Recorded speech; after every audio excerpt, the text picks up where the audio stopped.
नमस्ते बच्चों। कैसे हो आप लोग? उम्मीद है अच्छे हो गए और नीट और जेई का तैयारी 2026 का बहुत अच्छा चल रहा होगा आप लोग का। पिछले वीडियो में अन्विक फिजिक्स क्लासेस के आपने पिछले वीडियोस में देखा था 11th के इंपॉर्टेंट टॉपिक्स और सम्स रिगार्डिंग जेई मेंस 2026 और नीट 2026। इस वीडियो में हम लोग देखने जा रहे हैं 12th के टॉपिक्स पे बेस्ड कौन कौन सा टॉपिक और सम इम्पॉर्टेंट है जेई मेंस और 2026 और नीट 2026 के रिगार्डिंग। तो चलिए शुरू करते हैं आज का video.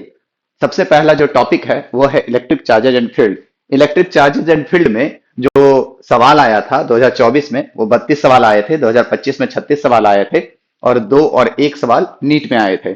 Electric charges and field में जैसा कि मैंने 11th के टॉपिक्स में डिस्कस किया था कि न्यूटन्स लॉ ऑफ ग्रेविटेशन पे बेस्ड सवाल नहीं आता है बेटा, लेकिन इसमें पॉइंट चार्ज पे बेस्ड या स्फेरिकल चार्ज पे बेस्ड सवाल आता है। न्यूटन्स जैसे न्यूटन्स लॉ ऑफ ग्रेविटेशन में नहीं आया था, इसमें आता है कूलम्स लॉ में। अक्सर ऐसा सवाल पूछा जाता है जिसमें यह बताया जाता है कि दो स्फीयर हैं, इसमें इतना चार्ज है, इतना चार्ज था, अभी फोर्स इतना लग रहा है, अब दोनों को स्पर्श करा दिया गया, टच करा दिया गया, अब बताइए कितना फोर्स लगेगा। इस तरह का सवाल आपसे पूछता है नीट में भी और जेई मेंस में भी। नीट 2025 में इस पे बेस्ड एक सवाल पूछा था, जेई मेंस 2025 में भी इस पे बेस्ड एक सवाल पूछा है। तो आप इस तरह के सवाल देख लेना, इस तरह का सवाल पूछता है। ठीक है, अब बात करते हैं इलेक्ट्रिक फील्ड एंड लाइंस की। तो इलेक्ट्रिक फील्ड लाइंस पे बेस्ड सवाल अभी पिछले 1-2 साल में नहीं पूछा है, तो इसलिए चांस ज्यादा बनता है कि इस साल पूछे। इलेक्ट्रिक फील्ड लाइंस पे बेस्ड जो सवाल होता है वो बहुत ही आसानी से बनता है, आप देखोगे पढ़ोगे तुरंत समझ में आ जाएगा, बहुत आसान टॉपिक है, इसलिए इससे सवाल छोड़ना नहीं चाहिए। इलेक्ट्रिक फील्ड लाइंस पे बेस्ड सवाल तो पूछता ही है। इलेक्ट्रिक फील्ड का कैलकुलेशन, खासकर जहां पे इलेक्ट्रिक फील्ड जीरो होगा, इस तरह का सवाल भी आपसे पूछ सकता है। जैसे इस तरह के सवाल बहुत फेमस है, अक्सर क्लास में प्रैक्टिस करवाया जाता है हर एक इंस्टीट्यूट में। तो इस तरह के सवाल आप देख लेना कि इलेक्ट्रिक फील्ड जीरो कब होगा, ये सब पे बेस्ड। अच्छा, प्रोजेक्टाइल, स्टैंडर्ड जो प्रोजेक्टाइल होता है उसको इलेक्ट्रिक फील्ड इलेक्ट्रोस्टैटिक फोर्स से रिलेट करके सवाल आपसे पूछ सकता है। इस तरह का शायद जेई मेंस 2024 में एक सवाल भी पूछा था इससे। तो इस तरह का सवाल आप देख लीजिएगा जिसमें time of flight, H max, range, ये सब पे रिलेट करके सवाल पूछ सकता है। आपसे ये भी पूछ सकता है कि इलेक्ट्रिक फील्ड न्यूमेरिकल बेस्ड सम या फिर इलेक्ट्रिक फील्ड लाइंस, ये तो हमने आपको बता ही दिया। इस पे आपसे ये भी पूछ सकता है कि इलेक्ट्रिक फील्ड का डिस्ट्रीब्यूशन स्पेस में किस तरह से है, उसका ग्राफ प्लॉट कीजिए। ये बहुत ज्यादा इंपॉर्टेंट है बेटा, अभी तक पूछा नहीं है। मैग्नेटिक फील्ड का तो पूछा है लेकिन इलेक्ट्रिक फील्ड का नहीं पूछा है रिसेंट 2 to 3 4 ईयर में। तो इसका आप एक बार देख लीजिएगा कि किस तरह से डिस्ट्रीब्यूशन होता है। उम्मीद है आपको पता होगा कि इसमें ऐसे होता है, जबकि क्यू के इधर नेगेटिव डायरेक्शन में इस तरह से होता है, बीच में यहां पे इस तरह से कुछ ऐसे हो जाएगा, इस तरह से ग्राफ होता है। तो इसका एक बार देख लीजिएगा आप लोग ग्राफ का कैसे काम करता है। सो ठीक है, अब आगे बढ़ते हैं। 2025 का ये सवाल है बेटा, इसको भी देख लीजिएगा, ये भी एक अच्छा ही सवाल है। ठीक है, अब इसमें जैसे इलेक्ट्रिक फील्ड शीट पे बेस्ड इनफाइनाइट चार्ज शीट है, उसके कारण इलेक्ट्रिक फील्ड बहुत ज्यादा इंपॉर्टेंट है। इनफाइनाइट चार्ज की वजह से कितना होता है, इनफाइनाइट शीट की वजह से जो इलेक्ट्रिक फील्ड होता है वो होता है सिग्मा बाय 2 एप्सिलॉन नॉट। एक फेस की वजह से होता है सिग्मा बाय 2 एप्सिलॉन नॉट। तो ये इंपॉर्टेंट है, ये जरूर ध्यान रख लीजिएगा। 11th का जब मैं बता रहा था तो उस समय ये टॉपिक आया नहीं था जो अभी आया है, इसीलिए मैं एक टॉपिक बताना भूल गया था। ये की पॉइंट है, इंपॉर्टेंट टिप है, याद रखिएगा।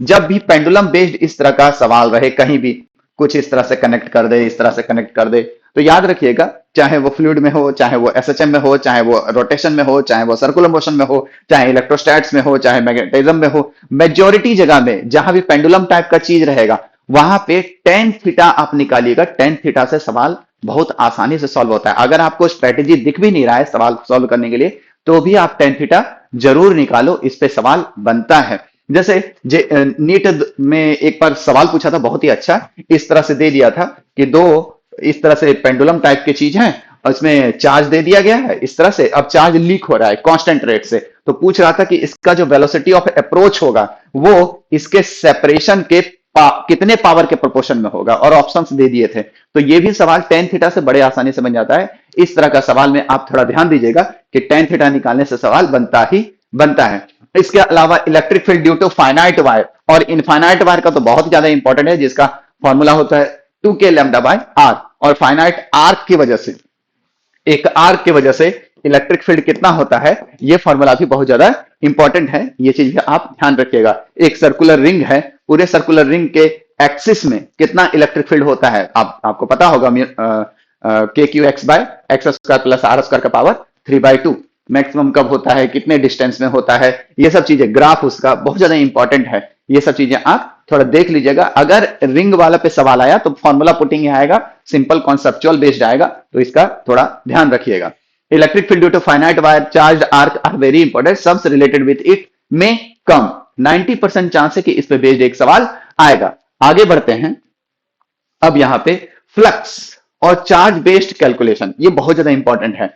गॉस थ्योरम के कैलकुलेशन के हिसाब से पिछले साल, उसके पिछले साल, मतलब हर साल लगभग सवाल पूछता है जिसमें क्यू का कैलकुलेशन ज्यादातर पूछता है। क्या कर देता है कि भैया इस तरह से एक मतलब मैं जेईई मेंस 2024 की बात कर रहा हूं, 24 में इस तरह से दो क्यूब्स दे दिए थे और बोला था भैया यहाँ पे चार्ज 2 कूलम है, यहाँ पे 3 कूलम है, तो आपसे पूछा था रेशियो बताइए flux through small cube and bigger cube. तो भैया स्मॉल क्यूब में तो दोनों चार्ज मौजूद है, स्मॉल क्यूब में सॉरी 2 कूलम चार्ज मौजूद है, जबकि बिगर क्यूब में 2 कूलम भी मौजूद है, 3 कूलम भी मौजूद है। तो इसमें आंसर क्या हो जाएगा, अगर स्मॉल क्यूब की बात करें तो 2 और बिगर क्यूब की बात करें तो 5। तो इस तरह से सवाल पूछता है चार्ज के कैलकुलेशन पे बेस्ड। आजकल एक नया पैटर्न पकड़ा है जेईई मेंस और नीट में, क्या चीज कि यूनिफॉर्म चार्ज डिस्ट्रीब्यूशन पे बेस्ड सवाल पूछता है। इस तरह से यूनिफॉर्म चार्ज डिस्ट्रीब्यूशन दे दिया, एक रॉड दे दिया, उसमें यूनिफॉर्मली चार्ज डिस्ट्रीब्यूटेड है, लैम्डा इसका लीनियर चार्ज डेंसिटी है, बोलेगा भैया फ्लक्स बताइए थ्रू क्यूब कितना होगा। तो हम गॉस थ्योरम से जानते हैं कि फ्लक्स बराबर ई डॉट ds का closed integration, E dot ds का closed integration is equal to Q enclosed by epsilon naught. तो आपको बस यही तो कैलकुलेट करना है कि इसके अंदर में चार्ज कितना है, बस बात खत्म, फ्लक्स तो निकल जाएगा। समझ रहे हो ना, इस तरह से सवाल आपसे पूछ सकता है। कभी कभी ऐसा बोल सकता है, ऐसा भी सवाल दे सकता है कि भैया हमारे पास एक वायर है, उसको वायर को कमरे से पास करना है, एक क्यूबिकल कमरा है उससे पास करना है, हमको मैक्सिमम फ्लक्स चाहिए कमरे से भैया। तो आप क्या करोगे, बॉडी डायगोनल से मतलब वायर को पास करवाओगे तो मैक्सिमम चार्ज इंक्लोज हो जाएगा, तो मैक्सिमम फ्लक्स उस तरह से आप कर सकते हो। ठीक है, इस तरह का सवाल जेईई मेंस 2025 में भी पूछा है, 2024 में भी पूछा है। इस तरह का सवाल आप देख लेना, 98% चांस है कि इस तरह का सवाल आएगा। Electric field due to infinite sheets spheres, ये सब इंपॉर्टेंट तो हैं लेकिन उतना ज्यादा नहीं, इस सबसे सवाल उतना ज्यादा नहीं पूछता है, तो थोड़ा ध्यान रखिएगा। Electric field due to sheets, मतलब स्फीयर्स, अंदर बाहर कितना होता है, column match the column based सवाल पूछ सकता है बेटा, इस पे बेस्ड उतना सवाल ज्यादा नहीं पूछता है डायरेक्ट, मतलब इलेक्ट्रिक फील्ड के कैलकुलेशन बेस्ड। लेकिन electric field due to dipole बहुत ज्यादा इंपॉर्टेंट है, extremely important. Electric field due to dipole, उसके एक्सिस में कितना होता है, उसके इक्वेटोरियल में कितना होता है, जनरल पॉइंट पे कितना होता है, आपको पता होना चाहिए कि एक्सिस में 2kp/r³ होता है, इक्वेटोरियल में kp/r³ होता है, जनरल पॉइंट पे kp/r³ under root 1+3 cos square theta होता है।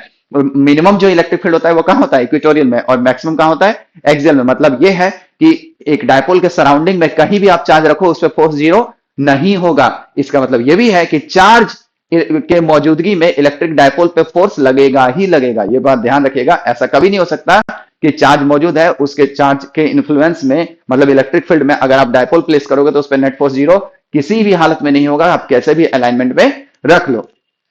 ये चीज आपको ध्यान में रखना है। अच्छा, इसमें टॉर्क बेस्ड जो सम होता है, टॉर्क बराबर P cross B, P cross E, या फिर U बराबर minus P dot E, stable equilibrium, rotational stable, rotational unstable, translational neutral equilibrium, ये सब चीजें आपको पता होनी चाहिए, सीधे सवाल पूछ सकता है थ्योरेटिकल।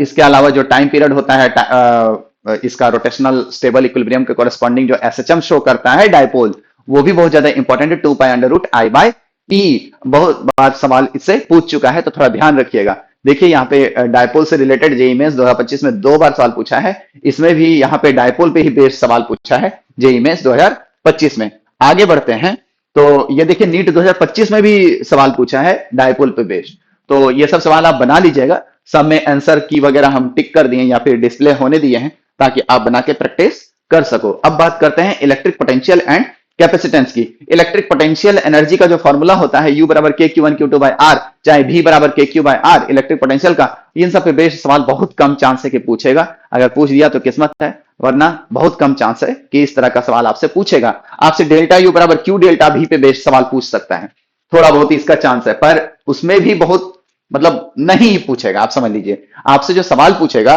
उसमें ये पूछेगा कि electric potential due to dipole कितना है, ये बहुत ज्यादा इंपॉर्टेंट है। Electric potential due to sphere कितना है, चाहे वो यूनिफॉर्मली चार्ज स्फीयर हो, चाहे solid non conducting uniformly charge sphere हो, अंदर में कितना पोटेंशियल, बाहर में कितना पोटेंशियल, ये सब चीजें इंपॉर्टेंट है। अच्छा, एक बहुत अच्छा सवाल है, उस तरह का सवाल भी आपसे पूछ सकता है। क्या होता है कि जैसे आपको बोल देगा कि भैया एक स्फेयर, ठीक है, उसके सरफेस का पोटेंशियल भी नॉट है, ठीक है।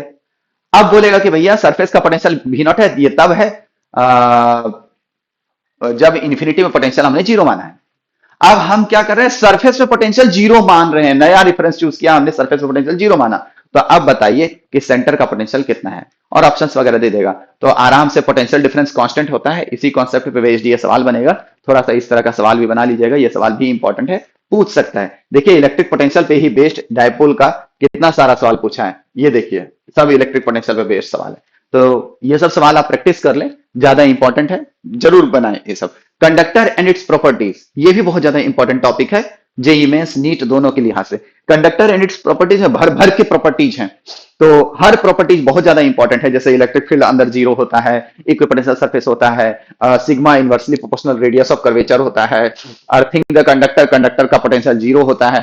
पोटेंशियल का जीरो होने का मतलब ये नहीं है कि चार्ज जीरो हो गया, हो सकता है पर जरूरी नहीं है। इसके बाद और बहुत सारे प्रॉपर्टी है बेटा, दो कंडक्टर को ज्वाइन कर देते हैं तो पोटेंशियल सेम हो जाता है। ये सब चीजें आपको पता होनी चाहिए, इन सब पे बेस्ड सवाल पूछ सकता है। इसके बाद है इलेक्ट्रिक प्रेशर, इलेक्ट्रिक प्रेशर भी बहुत ज्यादा इंपॉर्टेंट है। इलेक्ट्रिक प्रेशर का फॉर्मूला उम्मीद है आप जानते होंगे, sigma square by 2 epsilon not होता है, या फिर half epsilon not E square होता है। कमाल की बात है, यही एनर्जी डेंसिटी का भी फॉर्मूला होता है जो इलेक्ट्रिक प्रेशर का फॉर्मूला होता है। इसीलिए तो हम लोग कहते हैं कि प्रेशर भी एक तरह का एनर्जी है, चाहे वो इलेक्ट्रिक प्रेशर हो, चाहे वो फ्लूइड प्रेशर हो, चाहे वो एयर प्रेशर हो, किसी भी तरह का प्रेशर एक तरह का एनर्जी का वैल्यू देता है।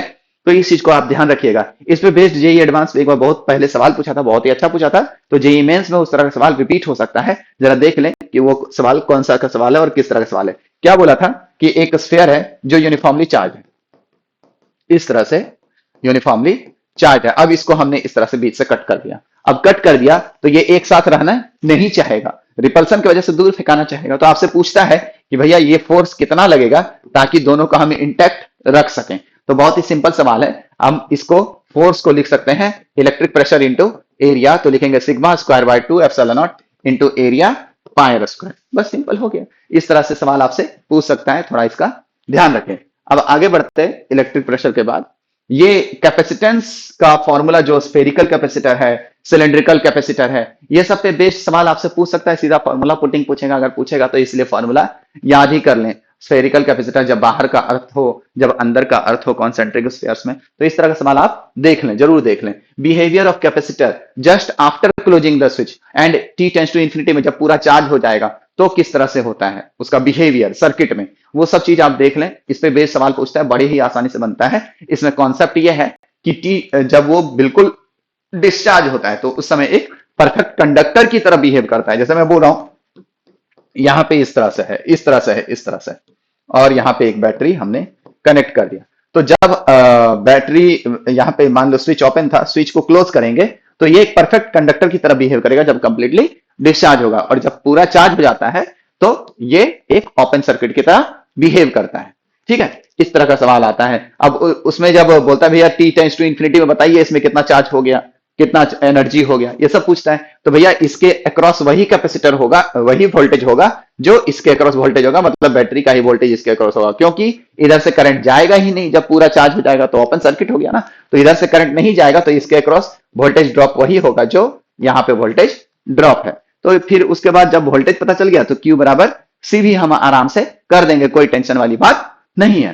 ठीक है, अब इसी पे बेस्ड देखिए यहाँ पे सवाल पूछा हुआ है इस तरह से, ये तो ये सब आप सवाल थोड़ा देख लीजिएगा, बन जाएगा बड़े आराम से। बहुत आसान आसान सवाल है, इस तरह का सवाल आपसे पूछ सकता है। शेयरिंग ऑफ चार्जेस पे बेस्ड सम पूछ सकता है। शेयरिंग ऑफ चार्जेस क्या है, जैसे इस तरह से एक कैपेसिटर है और ये चार्ज था मान लो, और ये डिस्चार्ज है, तो इसमें पूछता है कि भैया बताइए फाइनल कॉमन पोटेंशियल कितना है, बताइए कितना हीट लॉस हो गया, बताइए कितना फाइनल चार्जेस है। तो इसका बहुत सिंपल सिंपल कैलकुलेशन है, वो आप देख सकते हो। जैसे हीट लॉस का फॉर्मूला क्या होता है, अगर सेम पोलरिटी या अपोजिट पोलरिटी कनेक्ट होता है, तो सेम पोलरिटी कनेक्ट होता है तो half C1 C2 upon C1 plus C2 और ब्रैकेट में V1 माइनस V2 का होल स्क्वायर होता है। मेरे कहने का मतलब है कि अगर यहाँ पे इस तरह से है और ये प्लस प्लस को कनेक्ट कर रहे हो तब की बात कर रहे हैं, ठीक है ना। प्लस माइनस का भी इसी तरह से फॉर्मूला में थोड़ा सा चेंज होता है, बाकी फॉर्मूला वही रहता है। ठीक है, इस तरह का सवाल आपसे पूछा जा सकता है, थोड़ा सा पढ़ लीजिएगा ये सब। ठीक है, अब आगे बढ़ते हैं।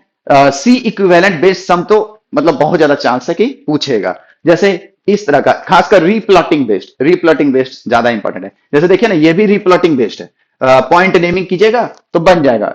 जैसे देखिए, ये पॉइंट ए है तो ये भी ए है, ये भी ए है, ये भी ए है, और ये भी ए है, ये बी है तो ये भी बी है, ये भी बी है, ये भी बी है, और ये भी बी है। तो देखिए सारे कैपेसिटर ए बी के बीच में है ना, तो इसका मतलब चारों के चारों पैरेलल में है, इसलिए 16 चौक 64 आंसर हो गया। सिंपल सा बात है। कभी कभी आपसे इस तरह का सवाल भी पूछ सकता है, इसका थोड़ा ध्यान रखिएगा। इस तरह से 4 प्लेट्स दे देगा और बोलेगा भैया इसको इसको हमने कनेक्ट कर दिया, बताइए। और यहाँ पे एक बैटरी कनेक्ट कर देगा, इस तरह से बैटरी कनेक्ट कर देगा, बोलेगा भैया सी इक्विवेलेंट बताइए। हर दो प्लेट के बीच में सेपरेशन डी है, वैक्यूम है, और एरिया ए है। तो सी इक्विवेलेंट बताइए, और बैटरी को अगर हमने कनेक्ट कर दिया है तो बताइए कि क्या मतलब प्लेट के हर फेस में चार्ज होगा। तो इसके बाहर वाले फेस में जो चार्ज होता है वो 0 होता है। बाकी उसके बाद आप पोटेंशियल डिफरेंस से कैलकुलेट करके आराम से निकाल लोगे। जैसे मान लो यहाँ 0 वोल्ट, यहाँ V वोल्ट, तो यहाँ भी V वोल्ट हो गया, और यहाँ 0 वोल्ट हो गया, और हाँ ठीक है। तो अब यहाँ पे x वोल्ट मान लोगे। अब C इक्विवेलेंट कैलकुलेट करके यहाँ पे x का वैल्यू निकाल लोगे। अब यहाँ पे पोटेंशियल डिफरेंस हमें पता चल चुका है, V माइनस एक्स है। तो यहाँ पे जो चार्ज हो जाएगा वो क्या हो जाएगा, C V माइनस एक्स। ठीक है ना। यहाँ पे हाई पोटेंशियल है तो यहाँ हो जाएगा C V माइनस एक्स, जबकि यहाँ पे minus C V minus x. इस तरह से सवालों को हम लोग सॉल्व करते हैं। ठीक है, थोड़ा इस तरह का सवाल भी आप देख लीजिएगा। ठीक है, अलग अलग तरह का अरेंजमेंट, 70% चांस है इस तरह का सवाल आ सकता है। डाइलेक्ट्रिक का इफेक्ट क्या होता है कैपेसिटर में, कि कैपेसिटर के किस किस फिजिकल क्वांटिटी में चेंज होता है। जैसे कैपेसिटेंस कितना बढ़ गया, चार्ज इंड्यूस्ड कितना बढ़ गया, चार्ज इंड्यूस्ड बोल रहा हूं, चार्ज कितना बढ़ गया, वोल्टेज कितना घट गया या बढ़ गया, इलेक्ट्रिक फील्ड कितना बढ़ गया या घट गया, ये सब चीजें आपसे पूछ सकता है। कैपेसिटेंस में खासकर कितना चेंज हुआ, ये सब बहुत ज्यादा इंपॉर्टेंट है, इसका आप ध्यान रखें। देखिए डाइलेक्ट्रिक पे बेस्ड सम कितना सारा पूछा है सवाल। इसमें एक चीज अगर आप ध्यान रखें, इस तरह से चीजों को एनालिसिस करके, तो बहुत अच्छा रहेगा। जैसे इस तरह से कैपेसिटर आपको दिया हुआ है और बोल देगा C नॉट है। ठीक है, तो आप जानते हो C नॉट का फॉर्मूला जो होता है वो होता है epsilon naught A by D. तो इस तरह से चीजों को याद रखें कि एरिया आधा तो कैपेसिटेंस आधा, सेपरेशन आधा तो कैपेसिटेंस डबल। इस तरह से याद रखें, ऐसा हर नंबर के साथ वैलिड है। हाँ? अगर एरिया आपने 1/3 कर दिया तो कैपेसिटेंस 1/3 हो गया, अगर सेपरेशन 1/3 कर दिया तो कैपेसिटेंस ट्रिपल हो गया। इस चीज का आप ध्यान रखें। ठीक है, ये हुआ ज्योमेट्री का इफेक्ट। ठीक है ना। अगर डाइलेक्ट्रिक का इफेक्ट देखें तो डाइलेक्ट्रिक का इफेक्ट बहुत ही सिंपल है, C बराबर के सी नॉट हो जाता है, मतलब के टाइम्स बढ़ गया। अगर डाइलेक्ट्रिक जो है कांस्टेंट वो के है तो ठीक है ना। तो इस बात को ध्यान रखें। जैसे देखिए यहाँ पे एक K1 इंसर्ट कर दिया, मान लो K1, यहाँ पे K2 इंसर्ट कर दिया। ठीक है, तो यहाँ पे K1 और K2 इंसर्ट कर दिया तो आप बड़े आराम से निकाल सकते हो कि क्या होगा। सो ठीक है ना। मतलब यहाँ पे देखोगे कि भैया एरिया आधा है, तो ये एरिया आधा यानी कि C0/2। ये ज्योमेट्री का इफेक्ट हुआ, K1 है तो K1 C0/2। यहाँ इसी तरह से इस तरह से देख सकते हो, और फिर ये दोनों पैरेलल में है तो सिंपली सम हो जाएगा। इस तरह से आप कैलकुलेशन कर सकते हो। एक और इंपॉर्टेंट इसमें चीज है, क्या चीज, देखिए जैसे ये कैपेसिटर है, ठीक है, इसका जो फॉर्मूला होता है वो होता है epsilon naught A by D.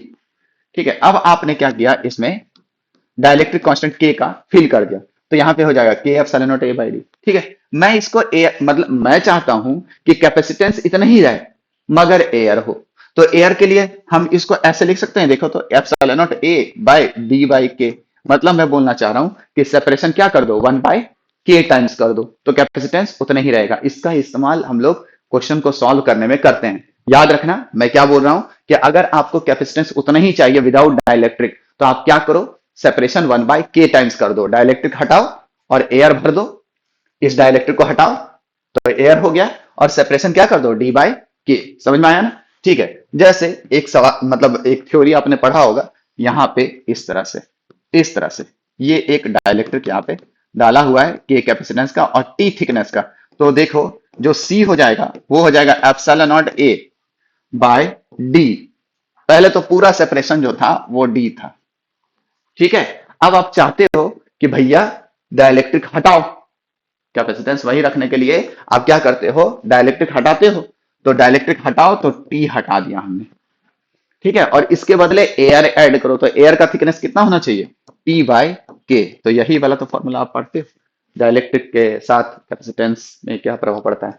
इसके अलावा आपको ये चीज भी ध्यान देना है कि force on one plate by another plate क्या प्रभाव पड़ता है या नहीं पड़ता है, सेम रहता है, इस पे बेस्ड भी बहुत अच्छा अच्छा सवाल आता है। तो थोड़ा ध्यान रखिएगा कि एक प्लेट के कारण दूसरे प्लेट पे कितना फोर्स लगता है on introduction of dielectric. NEET 2025 में भी इस पे बेस्ड सवाल पूछा है, थोड़ा ये सब सवाल आप सॉल्व कर लीजिएगा, इंपॉर्टेंट है। ठीक है, अब बात करते हैं इलेक्ट्रिक करंट की। इलेक्ट्रिक करंट में 2024 में 47 सवाल पूछा है, जबकि 2025 में 20 सवाल पूछा है। 5 सवाल और 3 सवाल नीट 2024 और 25 में पूछा है, इसका मतलब बहुत ज्यादा इंपॉर्टेंट है। इसमें आई बराबर D Q by D T बहुत ज्यादा इंपॉर्टेंट है, पूछता है सवाल, इंपॉर्टेंट है ही, मतलब आई बराबर D Q by D T या फिर डी क्यू बराबर आई डी टी का इंटीग्रेशन, ये इंपॉर्टेंट है, ये पूछता है सवाल। ठीक है, थोड़ा इसको कर लीजिएगा। इसके अलावा क्वेश्चन बेस्ड ऑन आई बराबर N E A B D, B D बराबर E tau by two M, E tau by M, sorry E बराबर रोजे, रो बराबर M by N E square tau, P बराबर मिले P R मिले। तो इस तरह का बहुत सारा फॉर्मूला पढ़ते हैं, पर ये सबसे सवाल कभी पूछता नहीं है। तो थोड़ा ध्यान रखिएगा कि ये सब का सवाल नहीं पूछता है, ये सवाल पूछता है, तो इस तरह का आप प्रैक्टिस कर लीजिएगा। ठीक है, आगे बढ़ते हैं। रेसिस्टेंस का कैलकुलेशन आर बराबर रो एल बाय ए होता है, ठीक है ना। इस पे बेस्ड सवाल बहुत कम पूछता है। इस पे बेस्ड सवाल किसमें पूछेगा जानते हो? इसमें बेस्ड सवाल पूछता है रेसिस्टेंस इक्विवेलेंट के कैलकुलेशन में। आजकल ये ट्रेंड पकड़ लिया है कि भैया एक वायर दे दिया 5 मीटर का, बोला भैया 5 मीटर का वायर का जो हमारे पास रेसिस्टेंस है इस वायर का वो 100 ओम है। अब हमने क्या किया, इसको 4 टुकड़ों में तोड़ दिया और चारों को पैरेलली कनेक्ट कर दिया। तो अगर 100 मतलब इस तरह का सवाल आपसे पूछता है, 100 ओम को आपने 4 टुकड़ों में तोड़ दिया तो 25 ओम हो गया एक, और फिर इसको मतलब पैरेलली कनेक्ट कर दिया तो पैरेलली R बाय 4 हो जाएगा, यानी कि 25 बाय 4 हो जाएगा। इस तरह से सवाल पूछता है तो थोड़ा इस तरह का सवाल जरूर सॉल्व कर ले। अभी तक जो सवाल नहीं पूछा है रेसिस्टेंस इक्विवेलेंट कैलकुलेशन में, वो है रेसिस्टेंस प्रोपोर्शनल एल वाला तो पूछ चुका है, रेसिस्टेंस प्रोपोर्शनल थीटा वाला नहीं पूछा है।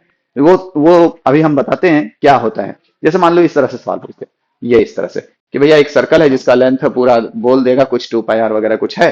अब बोलेगा कि भैया इसमें 120 डिग्री, यहाँ पे 120 डिग्री है, आप बताइए ए और बी के अक्रॉस कितना होगा रेसिस्टेंस। तो आराम से निकल जाएगा, कोई बहुत बड़ी बात नहीं है। ऊपर वाला सेगमेंट और नीचे वाला सेगमेंट आपस में पैरेलल है, फटाक से यहां से निकल जाएगा, है ना। तो उसका थोड़ा ध्यान रखिएगा। Terminal potential difference across battery during charging and discharging, ये बहुत ज्यादा इंपॉर्टेंट है, ये चीज थोड़ा ध्यान रखिएगा। बल्ब पावर का कैलकुलेशन, डोमेस्टिक पावर कंजम्पशन, ये सब का कैलकुलेशन किस प्रकार से होता है, इस तरह का सवाल आप जरूर कर लें। बैटरी पे बेस्ड एक सवाल पूछा था जेईई मेंस 2025 में, पिछले मतलब साल ही।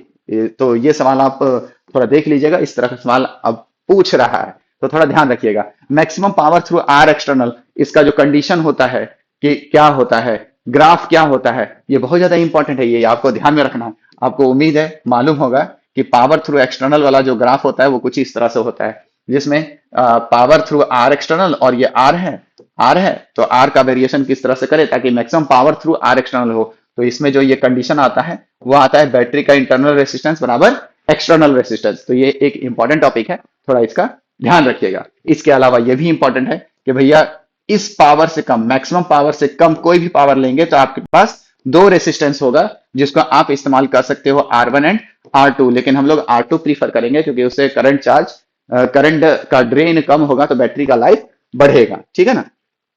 तो ये सब चीजें आप ध्यान रखिएगा। KCL और KVL बेस्ड सम तो आ ही सकता है, बहुत ज्यादा चांस है। अर्थिंग बेस्ड सर्किट भी आ सकता है, इस पे थोड़ा ध्यान दीजिएगा। जैसे इस तरह का सवाल दे सकता है, यहाँ पे रेसिस्टेंस दे दिया, यहाँ पे रेसिस्टेंस दे दिया, फिर यहाँ ऐसा रेसिस्टेंस दे दिया, फिर यहाँ पे एक बैटरी दे दिया और बोल दिया भैया यहाँ पे हम अर्थिंग कर दिए, इस तरह से अर्थिंग कर दिए, बताइए मतलब यहाँ का वोल्टेज कितना होगा, इस तरह से पूछ सकता है। और भी कुछ कुछ जोड़ देगा, बोलेगा भैया बताइए। तो बहुत सिंपल है कि यहाँ का वोल्टेज हम जीरो मतलब जीरो हो जाएगा, जब अर्थिंग किया तो यहाँ का वोल्टेज जीरो हो जाएगा, उसके अक्रॉस बस उसके का मतलब रेफरेंस मानते हुए फिर बाकी जगह का पोटेंशियल निकल जाएगा। इस तरह का सवाल पूछ सकता है, थोड़ा ध्यान दीजिएगा, ठीक है। अब आगे बढ़ते हैं इसमें। अच्छा, ये सवाल अभी थोड़ी देर पहले हम बताए थे कि अगर इसको मतलब क्लोज करोगे तो ये एक शॉर्ट सर्किट की तरह बिहेव करेगा, इस तरह का सवाल आपसे पूछ सकता है। हम लोग ऑलरेडी इसका डिस्कशन कर चुके हैं, तो अब हम लोग आगे बढ़ते हैं। आगे में combination of resistance based sum आपसे पास पूछ ही सकता है, series, parallel, balanced with stone bridge, symmetry का भी आजकल पूछने लगा है, करंट सिमेट्री, वोल्टेज सिमेट्री, इस पे बेस्ड सवाल पूछ सकता है, थोड़ा सा ध्यान रखिएगा। Heating element time taking based sum भी आ सकता है कि भैया दो एक कॉइल है T1 समय ले रहा है सर्टेन अमाउंट ऑफ वाटर को गर्म करने में, दूसरा कॉइल है T2 समय ले रहा है सर्टेन अमाउंट उसी अमाउंट पानी को उतना ही टेम्परेचर चेंज करने के लिए। भैया दोनों सीरीज में लगा दिए, बताइए कितना समय लगेगा। भैया दोनों पैरेलल में लगा दिए, बताइए फॉर्मूला। ये सब फॉर्मूला वगैरह याद होना चाहिए, डायरेक्ट सवाल पूछता है। जैसे इस यही चीज अभी थोड़े देर पहले भी हम डिस्कस कर रहे थे, resistance directly proportional L directly proportional theta, इस तरह का सवाल आपसे आ सकता है, ठीक है ना। ये सवाल पे आप फोकस करें, ठीक है। आगे बढ़ते हैं। इस तरह का सवाल पहले ही हम आपको बता चुके हैं, इस तरह का बैलेंस वीटरस्टोन ब्रिज वाला भी बोल चुके हैं। इस तरह का सवाल अभी एक नया मतलब है, तो इस तरह का सवाल आपसे पूछ सकता है। क्या है इसमें, मतलब इनफाइनाइट लेडर का सम दे देगा, ठीक है। इनफाइनाइट लेडर का सम में आपसे पूछेगा कि ये आर बताइए, ताकि जो इसमें एलिमेंट है 282 का कितना भी लगा दें आर इक्विवेलेंट चेंज ना हो, ठीक है। तो ये थोड़ा मतलब हिट एंड ट्राई पे बेस्ड सम बनता है, ज्यादा प्रैक्टिस करते हैं तभी इस तरह का सम बनता है। नया वैसे तो नीट जेई में अभी तक नहीं पूछा, इसलिए नया बोल रहा हूँ, सवाल तो बहुत पुराना ही है इस तरह का सवाल। तो खैर इस तरह का सवाल ऑप्शन से चेक करो तो ज्यादा बेहतर है। जैसे 2 ओम, यहाँ पे 2 ओम रखोगे तो देखो कि क्या एक कॉमन पैटर्न देखने को मिल रहा है। जैसे मैं बोल रहा हूँ कि 2 2 2 कितना हो गया, 6 हो गया, 6 हो गया। 8 और 6 पैरेलल में है तो हो जाएगा 8 6 48 और 8 6 14। बड़ा कॉम्प्लिकेटेड हो रहा है, इससे आंसर नहीं आएगा। आगे बढ़ते हैं। तो आगे में 4 ओम है तो 4 रखो, यहाँ पे 4 ओम रखोगे तो 4 और 4 8 हो गया, 8 और 8 फिर से 4 हो गया, तो 4 4 आ गया ना फिर से वापस, तो फिर से उसी पैटर्न में ढल गया, इसीलिए इसका आंसर क्या होगा, 4 ओम। इस तरह का सवाल आपसे पूछ सकता है, अभी तक नहीं पूछा है पर पूछ सकता है, थोड़ा इसका ध्यान रखिएगा, ठीक है। आगे बढ़ते हैं। कॉम्बिनेशन ऑफ सेल बेस्ड सम, मतलब सीरीज पैरेलल कॉम्बिनेशन जो रहता है सेल का, भैया सीरीज में इतना लगा दिया, पैरेलल में इतना लगा दिया। अगर आइडेंटिकल सेल पैरेलल में कनेक्ट रहता है तो ईएमएफ उतना ही होता है, कितना भी लगा लो कोई फर्क नहीं पड़ेगा, बस अंतर क्या होता है आर इक्विवेलेंट का। तो उसमें क्या करेगा, आर एक्सटर्नल कनेक्ट कर देगा और बोलेगा भैया बताइए आर एक्सटर्नल कितना रखें कि भैया power dissipation through R external maximum हो। इस तरह का सवाल आप जरूर देख लें, पूरा चांस है कि सवाल पूछेगा। इलेक्ट्रिकल इंस्ट्रूमेंट पे बेस्ड सम पूछ सकता है, ideal volt meter, ideal ammeter, galvanometer as ammeter, बहुत ज्यादा इंपॉर्टेंट है, इसका आप खास ख्याल रखें। इसमें गैल्वेनोमीटर एज आमीटर शंट का कैलकुलेशन बहुत ज्यादा इंपॉर्टेंट है। शंट में भी इसमें आपको ये ध्यान रखना है कि जो गैल्वेनोमीटर एज आमीटर या वोल्ट मीटर में जो डिफ्लेक्शन होता है, डिफ्लेक्शन कई बार क्या होता है कि हम लोग ये समझते हैं थीटा डायरेक्टली प्रोपोर्शनल आई है, जैसे ये एंगल थीटा है, थीटा डायरेक्टली प्रोपोर्शनल आई है, गैल्वेनोमीटर एजामीटर अगर आपने पढ़ा हो तो ये बात आप जानते हो। कई बार क्या करता है इस तरह से बोल देता है कि भैया ये थीटा नहीं दिया, इसमें नंबर ऑफ बार्स जितने वो सब दे देता है। जैसे शुरू में 2 एम्पियर बह रहा है तो यहाँ पे 12 बार दिख रहा था, इस तरह से बोल सकता है। बोलेगा 4 एम्पियर दिख रहा है तो यहाँ पे 24 बार दिख रहा है। इस तरह से आपको सवाल मतलब बार के रूप में दे सकता है, ठीक है ना। तो उसमें पैनिक करने की जरूरत नहीं है, एक दो सवाल बनाओगे तो एकदम पूरा क्लियर हो जाता है, बहुत आसानी से बन जाता है, ठीक है। इस तरह का सवाल आप देख लें। जैसे ये एक volt meter, ideal volt metre और आइडियल आमीटर का सवाल है। यहाँ पे जैसे आपसे पूछ रहा है कि भैया अगर दोनों सर्किट डायग्राम में वोल्ट मीटर और आमीटर जो यूज हो रहा है वो आइडियल है तो क्या मतलब ऑप्शन करेक्ट है। तो जाहिर सी बात है कि वोल्ट मीटर अगर आइडियल है तो रेसिस्टेंस इन्फिनिटी होगा, और आमीटर भी आइडियल है तो उसका रेसिस्टेंस 0 होगा। तो देखो जब वोल्ट मीटर हमने आइडियल बोल दिया, इनफाइनाइट रेसिस्टेंस, तो इधर तो करंट जाएगा नहीं, और अगर इधर करंट नहीं जाएगा तो ये 10 ओम रहे चाहे नहीं रहे बेकार है, कोई मतलब नहीं है। इसीलिए इस वोल्ट यहाँ जो वोल्टेज ड्रॉप होगा वही वोल्टेज ड्रॉप यहाँ होगा, मतलब V1 बराबर V2 होगा। V1 बराबर V2 हो गया तो जब इसके रहने ना रहने से कोई फर्क नहीं पड़ रहा है तो जाहिर सी बात है I1 और I2 भी सेम ही होगा, कोई फर्क नहीं पड़ेगा, ठीक है। तो देख लीजिएगा आइडियल वोल्ट मीटर और आमीटर पे बेस्ट। मीटर ब्रिज और पोटेंशियोमीटर, पोटेंशियोमीटर सिलेबस में नहीं है पर पता नहीं कैसे पूछ दिया था, एनटीए जेईई मेंस 2025 में एक सवाल पूछ दिया था। हालांकि बिना पोटेंशियोमीटर के नॉलेज के भी ये सवाल बन सकता था, लेकिन फिर भी मतलब एक बार लगता है कि भाई पोटेंशियोमीटर जब नहीं है तो फिर क्यों पूछा। मीटर ब्रिज पे बेस्ड सवाल पूछ सकता है, इस पे बेस्ड ऑप्शन जरूर देख लें, ठीक है। अब आते हैं मूविंग चार्ज एंड मैग्नेटिज्म में, एक्सट्रीमली इंपॉर्टेंट चैप्टर है, आता ही आता है और बड़े आराम से सवाल बनता है, खासकर मैग्नेटिक फील्ड का कैलकुलेशन पे बेस्ड सम आता ही आता है, इसका जरूर देख लें। 2024 में 31 सवाल, 2025 में 23 सवाल इससे आया था, नीट में 2-2 सम्स इस पे आए थे, ठीक है। आगे बढ़ते हैं। Question based on magnetic field का कैलकुलेशन, ये तो मैंने आपको पहले बताया था। इनफाइनाइट चार्ज की वजह से, सॉरी इनफाइनाइट वायर की वजह से, live wire, current carrying wire से कितना मैग्नेटिक फील्ड होता है आप जानते हो mu naught by 4 pi 2 I by R होता है, बहुत ज्यादा इंपॉर्टेंट है। अलग अलग अरेंजमेंट करके कभी मतलब ऐसे पैरेलल दे देगा, बोलेगा इधर निकालिए, कभी बोलेगा बीच में निकालिए, कभी इधर निकालिए, थोड़ा सा अलग अलग अरेंजमेंट कर देगा। या फिर बहुत सारे इनफाइनाइट वायर का ऐसे मोड़ देगा, इस तरह से बोल देगा, और बोलेगा भैया बताइए इसका सेंटर में मैग्नेटिक फील्ड कितना होगा। इस तरह का सवाल नहीं पूछा है, और इस तरह का सवाल में कैलकुलेशन ज्यादा जाता है, तो इसीलिए इस तरह का सवाल का चांस कम है। लेकिन इनफाइनाइट वायर सीधा सीधा 2 वायर दे देगा, उसकी वजह से सवाल पूछता है। 3 वायर भी दिया है 2024 में, उस पर बेस्ड सम पूछ सकता है। यहाँ पे फाइनाइट वायर की वजह से अगर बात करें तो स्क्वायर लूप पे बेस्ड, आर्क बेस्ड, इस तरह का सम आपसे पूछ सकता है। 3D डायग्राम का सवाल अभी तक नहीं पूछा है, तो 3D डायग्राम का सवाल हो सकता है पूछ दे, कुछ होता नहीं है बेटा, बड़ी आसानी से बनता है इस तरह का सवाल, तो आप इसको भी जरूर देख लें। ठीक है, आगे बढ़ते हैं। ये सवाल भी बहुत अच्छा है, इंपॉर्टेंट है, सवाल को समझ लें। एक आर्क है, आर्क में करंट मतलब सर्कुलर लूप है, उसमें करंट इन कर रहा है और यहां से करंट बाहर जा रहा है, रेडियली वो लाइन अलाइन है। ठीक है, तो आपसे पूछ रहा है कि नेट मैग्नेटिक फील्ड एट ओ कितना होगा, वो बताइए। तो इसका जो आंसर है वह है 0। आप इसको देख लें, बहुत इंपॉर्टेंट है। Question based on magnetic field on the axis of ring, current carrying ring, ये भी इंपॉर्टेंट है, थोड़ा देख लें, सवाल इस पे बेस्ड आ सकता है। Theoretical question based on B on the axis of finite and infinite solenoid में कम, इसका भी फॉर्मूला आपको पता होगा, mu naught N I by 2 sine alpha plus sine beta, जहां अल्फा और बीटा है वर्टिकल से एंगल एक्सट्रीम एंड का, वो सब देख लें। Magnetic field due to moving charge formula भी बहुत ज्यादा इंपॉर्टेंट है, बहुत जगह ये सब चीज पता नहीं क्यों नहीं बताते हैं ये वाला, लेकिन मेजोरिटी जगह बताया जाता है। लेकिन इस पे बेस्ड सवाल फॉर्मूला वाला पूछ सकता है, 20% ग्रेविटी है, 20% प्रोबेबिलिटी है, थोड़ा इस पे बेस्ड सवाल आप देख लें। Ampere circuital law, Ampere circuital law जो कि B dot D L is equal to mu naught into I inside होता है, इस पे बेस्ड फॉर्मूला, बेस्ड एकदम सिंपल सवाल आएगा, अगर आएगा तो 2025 में 2 सवाल आया है, तो इस पे भी चांस बनता है। नीट में चांस कम ही है, क्योंकि नीट अपना रौद्र रूप दिखा चुका है, जैसा कि मैंने पहले कहा, तो चांस कम है।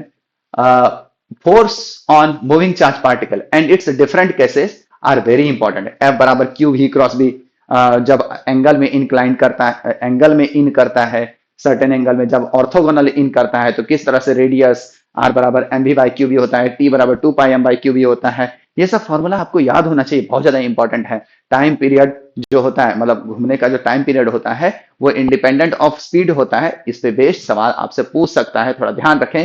हेलिकल पाथ पे बेस्ड सम पूछ सकता है कि हेलिकल पाथ का डायग्राम किस तरह से बनेगा अगर किसी सर्टेन एंगल में इन कर रहा है, तो इस तरह का सवाल आप जरूर देख लें। जेईई मेंस 2025 में बहुत सारा सवाल पूछा, आप देखो 1 2 3 4 और क्या बोल रहा है, 5 और सवाल था, हम कितना डालें यहाँ पे, 4 ही सवाल पुट कर दिए यहाँ पे। तो थोड़ा देख लें, नीट पे भी एक सवाल पूछा था, time period 2 pi M by Q B पे भी बेस्ट सवाल पूछा था। ये बहुत ज्यादा इंपॉर्टेंट है, एफ बराबर क्यू वी क्रॉस बी, खासकर पाथ का कैलकुलेशन, मतलब पाथ का आइडेंटिफिकेशन, किस तरह से पाथ वगैरह बनता है, स्ट्रेट लाइन बनेगा, पैराबोलिक बनेगा, कैसा बनेगा, वो सब चीज आप ध्यान रखें। नीट 2025 का सवाल हमने यहाँ पे डिस्प्ले कर दिया है। मैग्नेटिक फील्ड का वेरिएशन जब होता है एक्स के साथ, वाई के साथ, इस तरह से वेरी करवा देगा मैग्नेटिक फील्ड का, ठीक है, वेरिएशन करवा देगा, और बोलेगा भैया बताइए क्या है, कितना मैक्सिमम डिस्टेंस तक जाएगा, मिनिमम कितना डिस्टेंस तक जाएगा चार्ज पार्टिकल, तो बड़ी आसानी से इस फॉर्मूला से बन जाता है कि साइन एग्जिट का एंगल माइनस साइन एंट्री का angle is equal to D X by R का इंटीग्रेशन। 2025 में एक सवाल पूछा था इसी पे बेस्ड, जो मतलब आमतौर पे देखोगे तो A4 साइज में अगर बनाओगे तो उसका 75% जगह लगभग ऑक्युपाई कर लेगा। उसमें भी मतलब आप समझ लो कि जो इंटीग्रेशन वगैरह है वो थोड़ा सा सेटिंग वगैरह करना पड़ता है, तो थोड़ा उसमें दिक्कत होता है। जबकि इस फॉर्मूला से अगर आप बढ़ोगे तो एक लाइन फॉर्मूला, एक लाइन, 2 लाइन, मतलब 3 लाइन में आंसर आ जाता है, बहुत ही आसानी से बनता है। तो इस फॉर्मूला को अभी आप देख लें। हेलिकल पाथ बेस्ड, ये तो मैंने पहले ही बता दिया। F be on current carrying wire बहुत ज्यादा इंपॉर्टेंट है, एफ बराबर आई एल क्रॉस बी, इस पे बेस्ड जेईई मेंस 2025 में सवाल भी पूछा है, तो आप इसको जरूर देख लें। अब आते हैं torque on current carrying loop and magnetic moment. Torque बराबर N I A cross B या फिर vector M cross vector B, इस पे बेस्ड सवाल पूछ सकता है, क्योंकि ये गैल्वेनोमीटर में भी इस्तेमाल होता है, तो उसमें करंट सेंसिटिविटी, वोल्टेज सेंसिटिविटी, कब वो ज्यादा एक्यूरेट रिजल्ट देता है, उसके लिए क्या कंडीशन होना चाहिए, ये सब चीज, हाईली प्रिसाइज वैल्यू मतलब कब देता है, तो ये सब चीजें वैल्यू आपको पता होनी चाहिए, ये सब सारा कैलकुलेशन वगैरह पता होना चाहिए, सब इंपॉर्टेंट है बेटा, ये सब पे सवाल पूछ सकता है, थ्योरेटिकल बेस्ड खासकर। अगर मैग्नेटिक मोमेंट वगैरह की बात करें तो जेई मेंस के लिए मैग्नेटिक मोमेंट टॉर्क वगैरह का कैलकुलेशन मतलब इंपॉर्टेंट है।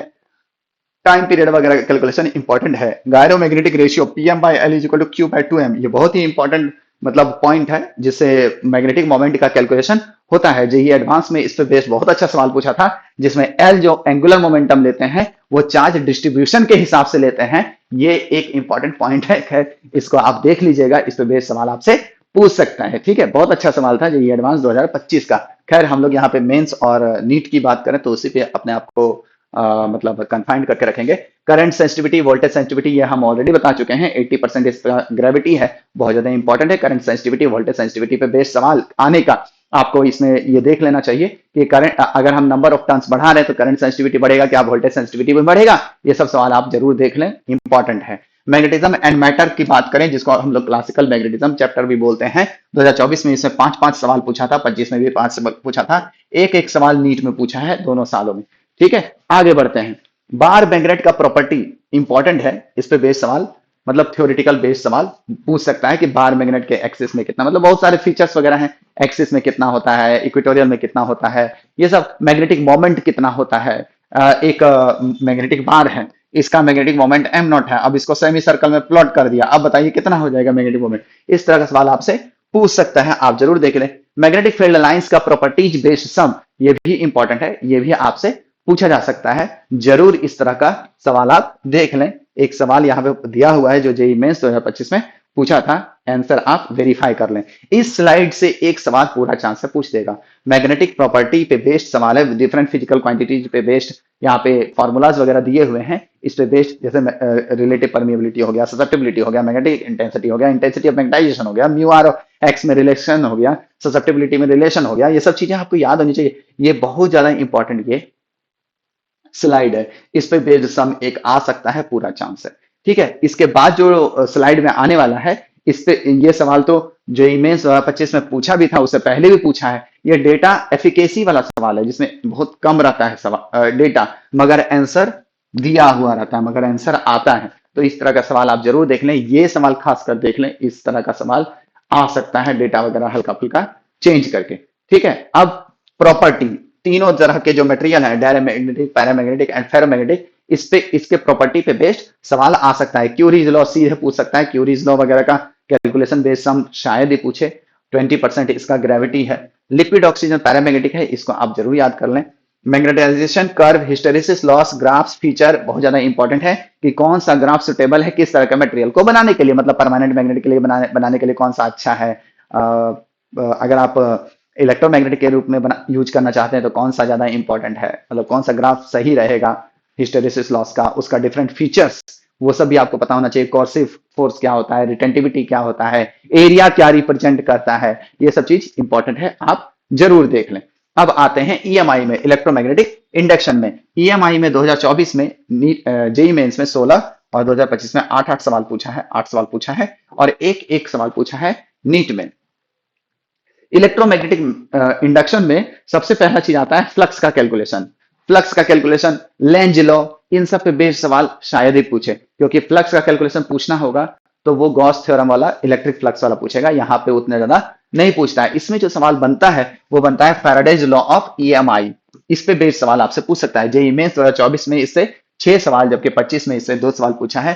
खासकर मोशनल ईएमएफ बहुत ज्यादा इंपॉर्टेंट है, जिसमें हम लोग बोलते हैं ई बराबर vector B cross vector B dot vector L होता है, और तीनों आपस में परपेंडिकुलर हो तो ही वीवीएल होता है। कोई भी आपस में पैरेलल हुआ तो ईएमएफ 0 हो जाता है, ये चीज आपको ध्यान में रखना है। इस तरह का सवाल आपसे पूछ सकता है, जेईई मेंस 2025 में हालांकि पूछ चुका है, तो अब इस तरह के पैटर्न पे बेस्ड सवाल पूछ सकता है, जिसमें बोलेगा सेमी सर्कुलर लूप है, कांस्टेंट एंगुलर वेलोसिटी ओमेगा से घूम रहा है बच्चों, तो आपसे पूछेगा भैया फ्लक्स वर्सेस टाइम का ग्राफ बताइए, ईएमएफ इंड्यूस्ड वर्सेस टाइम का ग्राफ बताइए, ये सब सवाल आपसे पूछ सकता है, ग्राफ बताइए।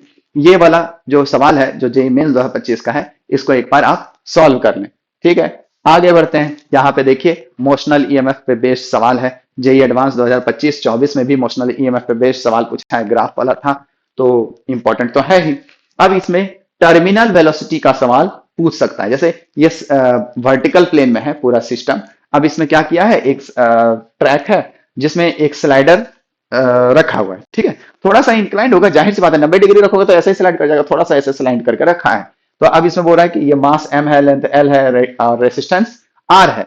इसका रेसिस्टेंस कैपिटल R है, क्रॉस मैग्नेटिक फील्ड है, mg की वजह से ये गिरेगा। जब mg की वजह से गिरेगा तो यहाँ क्रॉस बढ़ेगा, क्रॉस बढ़ेगा तो इसमें इंड्यूस्ड ईएमएफ इस तरह से होगा लेंज लॉ के हिसाब से कि क्रॉस को घटाने की कोशिश करेगा, मतलब डॉट जनरेट होगा, डॉट के कारण करंट इस तरह से डेवलप होगा। इस तरह से जब करंट इस तरह से डेवलप होगा तो इसमें आई एल क्रॉस बी ऊपर की तरफ लगेगा, एफ बी जो लगेगा ऊपर की तरफ लगेगा, और जबकि एम जी नीचे लग रहा है। जिस वेलोसिटी पे एफ बी बराबर एम जी हो जाएगा उस केस में वेलोसिटी हो जाएगा कांस्टेंट। तो मतलब एट टर्मिनल वेलोसिटी जो होगा वो F B is equal to M G हो जाएगा। एफ बी बराबर क्या लिख देंगे, आई एल बी, और इधर एम जी रहेगा। आई बराबर क्या लिख देंगे, भी बी एल बाय आर, और यहां बी और एल पहले से था तो बी स्क्वायर एल स्क्वायर हो जाएगा एम जी। तो यहां से वेलोसिटी टर्मिनल बड़े आराम से निकल जाएगा इतना। तो इस तरह का सवाल पूछ सकता है, थोड़ा ध्यान रखें। फैराडेज डिस्क भी बहुत ज्यादा इंपॉर्टेंट है, जो रोटेटिंग रॉड पे कितना ईएमएफ डेवलप होता है उस पे बेस्ड होता है, जो ओमेगा और इसका लेंथ एल है और यहाँ क्रॉस मैग्नेटिक फील्ड बी है। तो ईएमएफ जो होता है वो omega B L square by 2। इस तरह से बेस्ड आपसे सवाल पूछ सकता है। और मैं बता देता हूं कि फैराडेज डिस्क क्या होता है। सो फैराडेज डिस्क यहाँ पे अगर इस तरह से क्रॉस मैग्नेटिक फील्ड में ये रोटेट कर रहा है तो पूरा पेरीफेरी सेम पोटेंशियल में होता है, सेंटर और पेरीफेरी के बीच का पोटेंशियल डिफरेंस कांस्टेंट होता है। ये इस पे बेस्ड सवाल पूछ सकता है, थोड़ा इस पे ध्यान रखें। ठीक है, आगे बढ़ते हैं। E induced, E dot D L is equal to A D V by D T. E induced पे बेस्ड सवाल भी पूछ सकता है। इसका डिफरेंट ग्राफ वगैरह जो होता है वो थोड़ा आप देख लें, इंपॉर्टेंट है। सेल्फ इंडक्टेंस का कैलकुलेशन, म्यूचुअल इंडक्टेंस का calculation, E induced EMF E बराबर minus L D I by D T, E is equal to minus M D I by D T, E is equal to minus L D I by D T minus M D I by D T. ये मतलब दोनों का combination पे based सम आजकल पूछ रहा है, theoretical, लेकिन पूरा चांस है कि सवाल भी पूछ सकता है, तो थोड़ा इस पे ध्यान दें। सेल्फ इंडक्टेंस का, म्यूचुअल इंडक्टेंस का, खासकर मतलब एक आर्क के वजह से या सोलेनॉइड की वजह से कितना होता है वो सब आप जरूर देख लें, इंपॉर्टेंट है, बहुत ज्यादा इंपॉर्टेंट है। एनर्जी डेंसिटी की बात करें या एनर्जी की बात करें, यू बराबर हाफ एल आई स्क्वायर, ये इंपॉर्टेंट है। यू बाय वॉल्यूम जो B square by 2 mu naught होता है, ये भी फॉर्मूला बहुत ज्यादा इंपॉर्टेंट है। इस तरह का सवाल आप जरूर देख लें, जेईई मेंस 2025 में इस तरह का सवाल पूछा भी है। ठीक है, इंडक्टर का बिहेवियर ऑन सर्किट, ये भी बहुत ज्यादा इंपॉर्टेंट है। आपको पता होगा कि इंडक्टर जब कंप्लीट डिस्चार्ज होता है और सर्किट में कनेक्ट करते हैं तो वो एक ओपन सर्किट की तरह बिहेव करता है, मैक्सिमम रेसिस्टेंस ऑफर करता है। लेकिन जब वो पूरा चार्ज हो जाता है तो वो एक सिंपल शॉर्ट सर्किट पाथ बन जाता है, जीरो रेसिस्टेंस वाला पाथ बन जाता है। जैसे इसमें तो आपसे सवाल पूछेगा कि स्विच को अभी जस्ट क्लोज किया, बताइए कौन सा बल्ब जलेगा, कौन सा बल्ब नहीं जलेगा, किसका ग्लो सेम होगा, किसका ग्लो ज्यादा होगा। तो बहुत स्पष्ट बात है कि जब जैसे ही क्लोज करोगे तो ये एक ओपन सर्किट की तरह बिहेव करेगा, ओपन सर्किट की तरह बिहेव करेगा तो ये बल्ब नहीं जलेगा, जबकि ये और ये सेम इंटेंसिटी से जलेगा क्योंकि दोनों से same amount of current flow होगा। अब इनफाइनाइट समय में बात करें तो इनफाइनाइट समय में आपको पावर का कैलकुलेशन करना होगा कि किसमें ज्यादा वोल्टेज ड्रॉप या ज्यादा करंट जा रहा है। जाहिर सी बात है कि इसमें करंट ज्यादा है, इसके यहां पे तो करंट डिवाइड हो जाएगा ना, इस तरह से करंट डिवाइड हो जाएगा। तो यहां पे इस पे जो इसमें और इसमें इंटेंसिटी का ग्लो का बात करें तो इन दोनों का इंटेंसिटी इससे कम होगा क्योंकि इसमें मैं तीनों बल्ब आइडेंटिकल मान के चल रहा हूं भाई। तो इसमें करंट जो होगा वो सबसे ज्यादा होगा तो इसका ग्लो सबसे ज्यादा होगा, जबकि इसमें और इसमें बात करें तो यहां कुछ वोल्टेज ड्रॉप हो गया, यहां तो वोल्टेज ड्रॉप हुआ नहीं, तो इसका ग्लो इसकी तुलना में कम होगा। तो ऑर्डर बताएं इनफाइनाइट समय में तो सबसे ज्यादा B3 ग्लो करेगा, उसके बाद B1 ग्लो करेगा, उसके बाद B2 ग्लो करेगा। अब क्या बात पूछा जा रहा है कि भैया इसको हमने ओपन कर दिया, ओपन कर दिया मतलब पूरा चार्ज होने के बाद, तो अब बताइए कौन सा बल्ब जलेगा, कौन सा बल्ब नहीं जलेगा। तो ये बल्ब नहीं जलेगा, जबकि ये दोनों बल्ब जलेंगे क्योंकि इधर से करंट बह रहा था तो इनफाइनाइट समय के बाद ये चार्ज हो गया था, तो अब ये करंट को मेंटेन करेगा। तो इससे और इससे दोनों का करंट फ्लो सेम है, दोनों बल्ब के थ्रू करंट फ्लो सेम है, इससे दोनों का बल्ब का ग्लो जो होगा वो सेम होगा। इस तरह का सवाल आपसे पूछा जा सकता है, थोड़ा इसका प्रैक्टिस कर लें। ठीक है, आगे बढ़ते हैं। Simply L R circuit based सवाल आपसे पूछ सकता है, इसका ग्राफ वगैरह पूछ सकता है। देखिए जेईई मेंस 2025 में म्यूचुअल इंडक्टेंस और सेल्फ इंडक्टेंस पे बेस्ड सवाल पूछा है, इसको आप प्रैक्टिस कर ले। इस तरह के सवाल इंपॉर्टेंट है, पूछे जा सकते हैं। एसी में बात करें अल्टरनेटिंग करंट में, तो 2024 में 24 सवाल पूछा है, जबकि 25 में 10 सवाल पूछा है। 2 और 1 सवाल नीट में 24 और 25 में पूछा है। एसी में सबसे ज्यादा इंपॉर्टेंट है I RMS, I average peak current, तो खैर दिया हुआ ही रहता है, इस पे बेस्ड सवाल आएगा ही आएगा। 2024 में पूछा है, 2025 में पूछा है। जो भी क्लास में करवाया जाता है बेटा, मेजोरिटी क्लास में इस तरह के सम्स कराए जाते हैं, मेजोरिटी सवाल इस तरह का करवाया जाता है, जिसमें पूछा जाता है कि भैया आई आरएमएस बताइए, आई एवरेज बताइए। मैं तो अपने क्लास में इसको करवाया था, जो जेईई मेंस 2025 में पूछा भी था, आई आरएमएस कितना है, आई एवरेज कितना है। बहुत सारे सवाल क्लास के मैच करते हैं बेटा। नीट 2025 में तो मैं बता रहा हूं, मेरे क्लासरूम के 45 में से 27 सवाल मैच किए थे। 80, जिसका मैचिंगनेस लेवल 80% से ज्यादा था, इतना सवाल मैच किया था ऑन, मतलब जो मैंने क्लास में पढ़ाया था। जेईई मेंस में तो इतने सारे सवाल मैच करते हैं कि क्या बताऊं। इसमें खैर मैं वापस आता हूं यहाँ पे, इसमें आईआरएमएस बेस्ड सम पूछ सकता है, अलग अलग तरह का दे देगा एक्सप्रेशन और बोलेगा भैया आरएमएस करंट बताइए, एवरेज करंट बताइए कितना होगा। वाटरलेस करंट भी बहुत ज्यादा इंपॉर्टेंट है, तो इसको भी आप जरूर देख लें। आई का वो कंपोनेंट जो कैपेसिटर या इंडक्टर, फेजर में कैपेसिटर या इंडक्टर के अक्रॉस होता है, वो वाटरलेस करंट कहलाता है, क्योंकि इससे कोई भी पावर डिसिपेशन नहीं होता है। एसी सोर्स का behaviour L C R individually या कॉम्बिनेशन के साथ कैसा होता है, वो सब इंपॉर्टेंट है, थोड़ा देख लें। खासकर इसमें रेजोनेंस बेस्ड सर्किट बहुत ज्यादा इंपॉर्टेंट है, बहुत मतलब बहुत ज्यादा एक्सट्रीमली इंपॉर्टेंट। इसलिए रेजोनेंस बेस्ड सर्किट देख लें कि रेजोनेंस को पहचानने के क्या क्या तरीके हैं। आपको सीधे सीधे नहीं बोलेगा कि रेजोनेंस क्या है, मतलब रेजोनेंस सर्किट में है, सो आपको ऐसा कंडीशन जो बोल देगा एक्सएल बराबर एक्सी है, मतलब दे देगा, तो ये अंडरस्टूड है कि एक्सएल बराबर एक्सी है तो रेजोनेंस है। या फिर बोल देगा इस तरह से कि भैया हमारे सर्किट का नेट जो इंपिडेंस है वो आर है, लो यही बात है। तो इस तरह से और भी कंडीशंस है बेटा, जैसे बोल देगा कि जो पावर फैक्टर है वो पावर फैक्टर यहाँ पे 1 है, लो ये भी है वो कंडीशन हो गया रेजोनेंस का। इस तरह का तरीका आपको दे सकता है। और भी बहुत सारे मतलब उसमें फीचर्स होते हैं, वो सब फीचर्स पे बेस्ड आपको डायरेक्टली नहीं बोलेगा, तो उससे आपको समझ जाना है कि भैया रेजोनेंस सर्किट है। रेजोनेंस सर्किट होने से सवाल बहुत आसान हो जाता है, तो थोड़ा इस तरह का सवाल आप जरूर देख लें। एवरेज पावर पे कैलकुलेशन बेस्ड सम भी पूछा जा सकता है, उस पर आप ध्यान दें, उस तरह का सवालों को बना ले। आगे बढ़ते हैं। ये तो मैंने आपको पहले बता दिया कि रेजोनेंस के कंडीशन पे बेस्ड सम, थ्योरेटिकल सम आ सकता है। देखिए जेईई मेंस 2025 में इतने सारे सवाल हैं जो रेजोनेंस वगैरह पे बेस्ड पूछे गए हैं। आगे बढ़ते हैं। क्वालिटी फैक्टर फॉर्मूला, ये भी बहुत ज्यादा इंपॉर्टेंट है।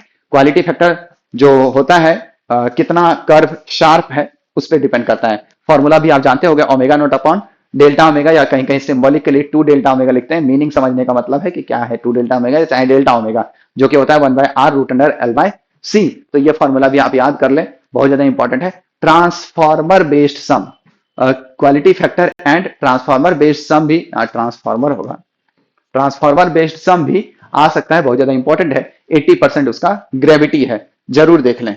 खासकर वोल्टेज ट्रांसफॉर्मेशन रेशियो क्या होता है, करंट ट्रांसफॉर्मेशन रेशियो, ये सब देख लें, बहुत ज्यादा इंपॉर्टेंट है। इलेक्ट्रोमैग्नेटिक वेव में 2024 में 16 सवाल पूछा है, 2025 में 10 सवाल पूछा है, 2 और 1 सवाल पूछा है नीट में।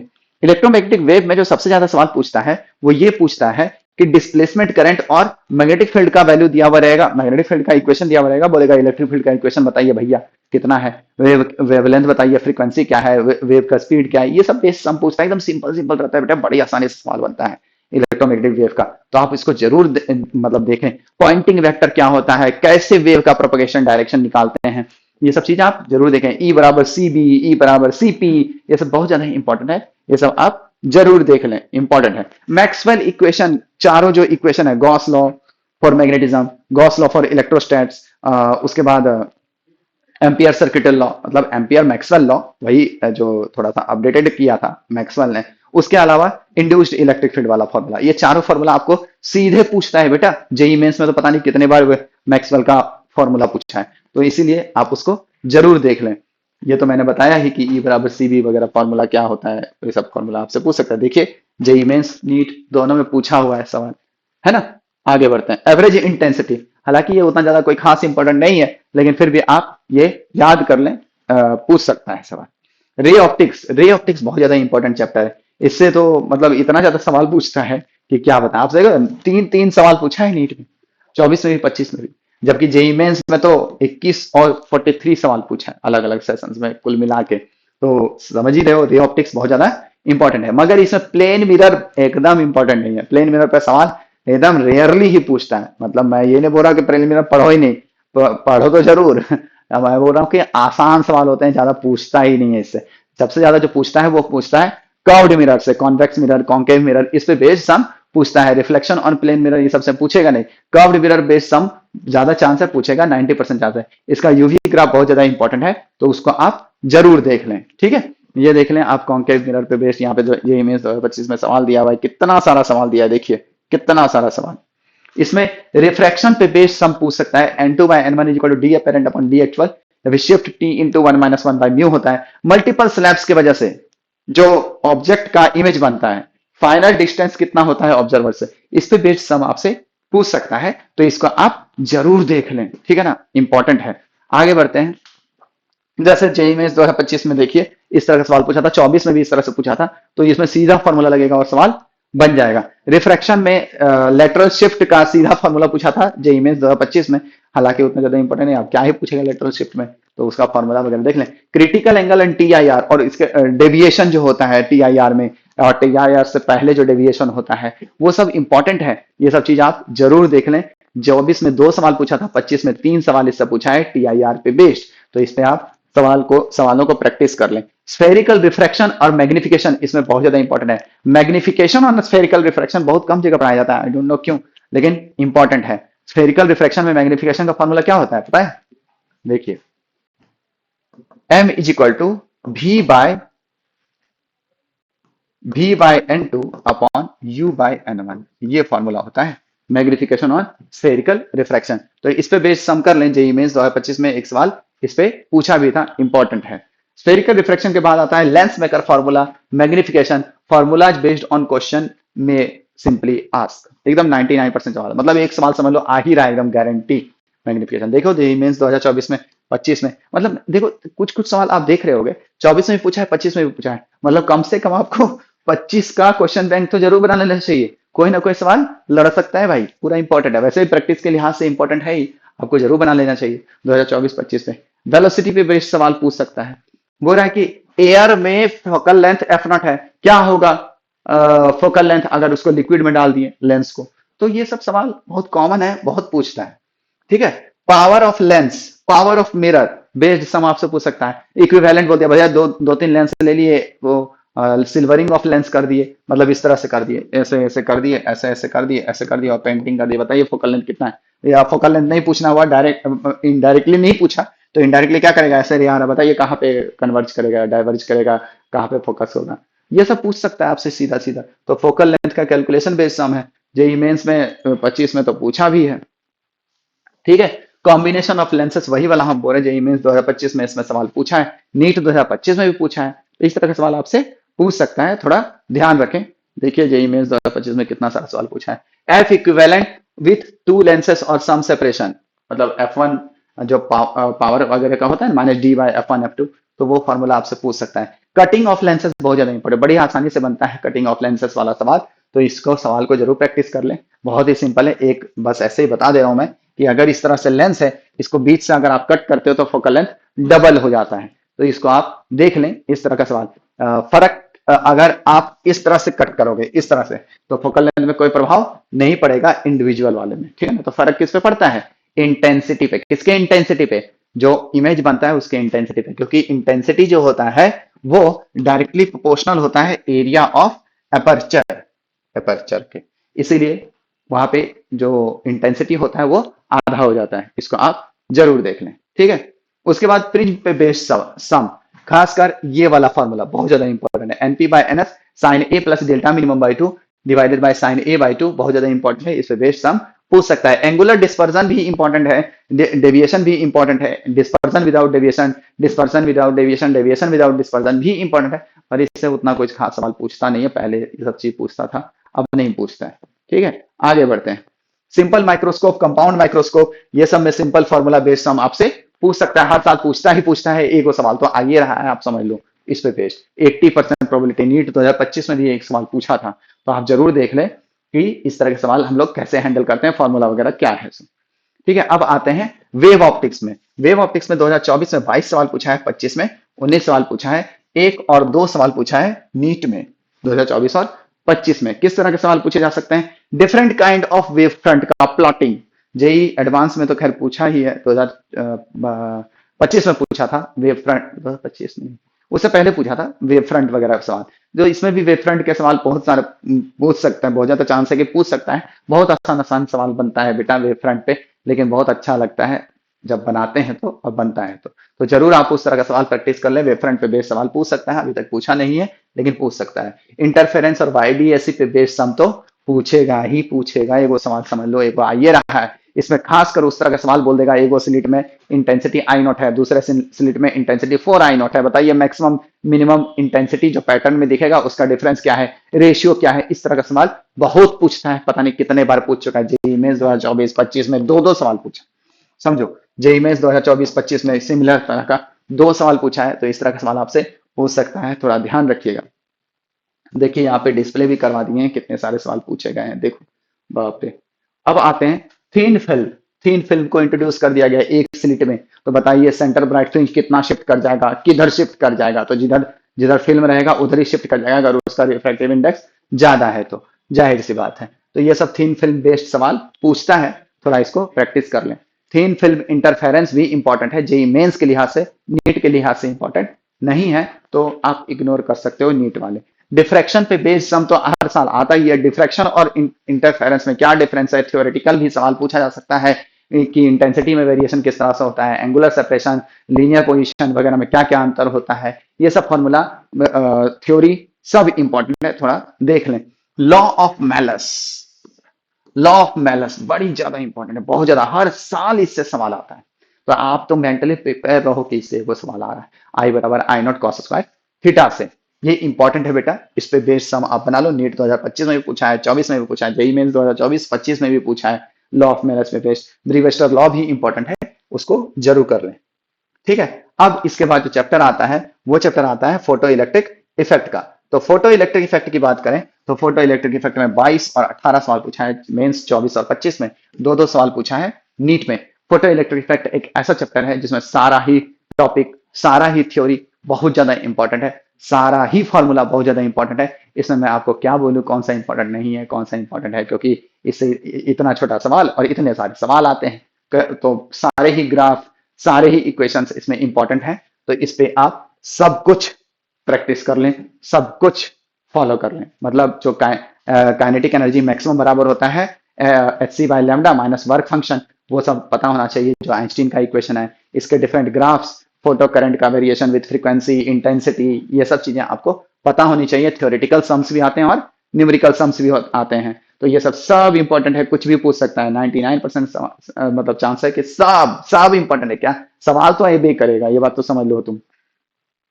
ठीक है, इतना सारा सवाल है, देखो पूरा। इसमें यहाँ पे लिखा नहीं था, रेडिएशन प्रेशर भी बहुत ज्यादा इंपॉर्टेंट है। कहीं लिखा होगा तो मेरे नजर से छूट गया होगा, हो सकता है। रेडिएशन प्रेशर बहुत ज्यादा इंपॉर्टेंट है। अगर परफेक्टली रिफ्लेक्टिंग सरफेस है तो आपको पता होना चाहिए रेडिएशन प्रेशर होता है 2I/C, जबकि परफेक्टली ऑब्जर्वर है तो I/C होता है। जबकि अगर पार्शियली ऑब्जर्वर होता है तो 2I/C इंटू आर हो जाता है, plus I/C into 1 minus are हो जाता है। इस तरह का फॉर्मूला इंपॉर्टेंट है, आप जरूर देख लें। अब बात करते हैं एटम्स वाले चैप्टर की। एटम्स में 2024 में, जेईई मेंस में 23 और 25 में 12 सवाल पूछा है। 2024 में 23 पूछा है, 25 में 12 सवाल पूछा है, नीट में एक एक सवाल पूछा है। तो ये सवाल, ये भी चैप्टर इंपॉर्टेंट है, इस बात का आप ध्यान रखें। सवाल में क्या पूछ सकता है, इस स्लाइड से एक सवाल आ रहा है बच्चों। ये जो स्लाइड में मैंने इस तरह से कंसाइज कर दिया है कि बहुत सारी चीजें इसमें कवर हो गई हैं, खासकर ये वाला चीज याद नहीं रहता है बच्चों को, तो आप जरूर याद कर लें, ये इंपॉर्टेंट है। क्योंकि अगर आपको एनर्जी लेवल पता रहता है तो आप पता कर पाते हो कि एन कितना है, उससे नंबर ऑफ स्पेक्ट्रल लाइंस पता चल जाते हैं। जैसे मान लो 3 में है तो इसे कितने लाइंस हो सकते हैं, 1 2 3, 3 लाइंस हो सकता है ना। तो 3 लाइंस बोल देगा तो नंबर ऑफ स्पेक्ट्रल लाइंस कितने हो जाएंगे, 3। ठीक है, तो इस तरह का सवाल आपसे पूछा जा सकता है कि नंबर ऑफ स्पेक्ट्रल लाइंस दे देगा, बोलेगा बताइए भैया कौन से एक्साइटेड स्टेट में है। बाकी ये सब फॉर्मूला R बराबर 0.529 into N square by Z angstrom, V बराबर 2.118 into power 6 Z by N, V is equal to C by 137 into Z by N metre per second, time period का formula, उसका proportionality relation, L बराबर N H by two pi, total energy का formula -13.6 Z square by N square electron volt. और ये relation तो बहुत ही ज्यादा important है। इस स्लाइड से एक सवाल आ रहा है बेटा, 99% चांस है। आप इस स्लाइड को अच्छे से देख लें और इस पे बेस्ड सम प्रैक्टिस कर लें। उसके अलावा आप देखो यहाँ पे कितना सारा सवाल पूछा है जेई मेंस 2025 में। यहाँ पर भी नीट 2025 में भी पूछा है, यहाँ भी नीट 2025 में दो दो सवाल पूछा है। ठीक है ना, आप इस पे ध्यान दें। इसके अलावा हाँ, Lyman series, Balmer series, Paschen series, Brackett series, Pfund series, कम से कम 3 लाइमन, बाल्मर, पास्टन, इन तीनों के शॉर्टेस्ट वेवलेंथ और लॉन्गेस्ट वेवलेंथ के डेटा आपको याद होने चाहिए। सीधे 2024 में एक सवाल पूछा था, 2025 में तो रेशियो पूछा था, लेकिन 2024 में वैल्यू ही पूछ दिया था। तो आपको याद रहेगा तब ना आप टिक करोगे, वहां कैलकुलेशन करते बैठोगे तो बहुत समय लगेगा। तो इसीलिए आप याद कर लें। Energy level of electron based on number of spectral lines में भी आस्क्ड, जैसे 2024 में 2025 में एक सवाल पूछा था ये वाला। आप जरूर इस तरह का सवाल प्रैक्टिस कर लें, आ सकता है। अब आते हैं न्यूक्लियाई में। न्यूक्लियाई में 2024 में 18, 25 में 8, दो दो सवाल पूछे थे। नीट में न्यूक्लियाई में किस तरह के सवाल पूछे जा सकते हैं? रेडियस डेंसिटी पे बेस्ड सवाल पूछा जा सकता है। Mass defect, binding energy per nucleon based sum आपसे पूछे जा सकते हैं। न्यूक्लियर फोर्स का फीचर बहुत ज्यादा इंपॉर्टेंट है, बहुत ज्यादा मतलब बहुत ज्यादा। न्यूक्लियर फोर्स में किस तरह का वो काम करता है। न्यूक्लियर फोर्स में ही एक बहुत काफी अच्छे नामी साहब है जिन्होंने बहुत मतलब गलत पढ़ा दिया है, हम नाम नहीं लेंगे, लेकिन बहुत ज्यादा सब्सक्राइबर है, थोड़ा देख लीजिएगा। न्यूक्लियर फोर्स को एनसीईआरटी से ही पढ़िएगा या फिर किसी अच्छे रिनाउंड इंस्टीट्यूट से पढ़िएगा, उनका फैकल्टी मतलब ठीक है। तो वैसे आप न्यूक्लियर फोर्स का फीचर जरूर पढ़ लें अच्छी जगह से। रेडियो एक्टिव डीके पे बेस्ड सम भी पूछ सकता है, इस तरह का सवाल आपसे पूछ सकता है, थोड़ा इसका भी तैयारी कर लें।